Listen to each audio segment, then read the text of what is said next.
આજના સમયમાં જ્યારે યુવાનો ખેતી છોડીને શહેરો તરફ નોકરી માટે દોટ લગાવી રહ્યા છે, ત્યારે સુરત જિલ્લાના ઓલપાડ તાલુકાના સરસ ગામના 34 વર્ષીય યુવાન કલ્પેશભાઈ પટેલે પોતાના ખેતરમાં માત્ર એક કે બે નહીં, પરંતુ 50થી પણ વધારે કેળાની વેરાયટીનું વાવેતર કર્યું છે, જેમાં કેરળ, કર્ણાટક, તમિલનાડુ, બિહાર, ઉત્તર પ્રદેશ વગેરે જગ્યાએથી છોડ લાવી કેળાનું સફળ વાવેતર કર્યું છે.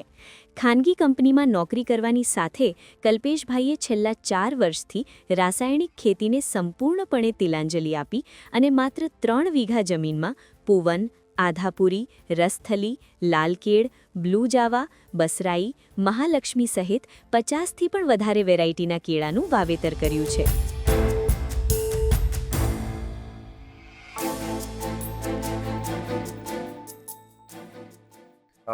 જે મારું ખેતરની અંદર કેર મારી મુખ્ય ખેતી છે. કેરની અંદર મેં સૌથી હાઈએસ્ટ 7 ક્રોપ લીધા છે કે જે મતલબ કે શું છે કે જે આણંદ જિલ્લો છે, ભરૂચ જિલ્લો છે, જે કેરના હબ છે તે કોઈક ફર્સ્ટ ક્રોપની અંદર જ કેર કાઢી નાખે છે. તેની જગ્યાએ મેં 7 ક્રોપ લીધા છે. એમાં બી થર્ડ ક્રોપની અંદર મેં હાઈએસ્ટ 73 કેજીની હાઈએસ્ટ વજનની લૂમ લીધી છે મેં. ને 7 ક્રોપ કર્યા પછી મેં ફર્સ્ટ પ્લાન્ટેશન કર્યું. તેની અંદર ફર્સ્ટ પ્લાન્ટેશન અંદર 61 કેજીની હાઈએસ્ટ મેં લૂમ લીધી છે.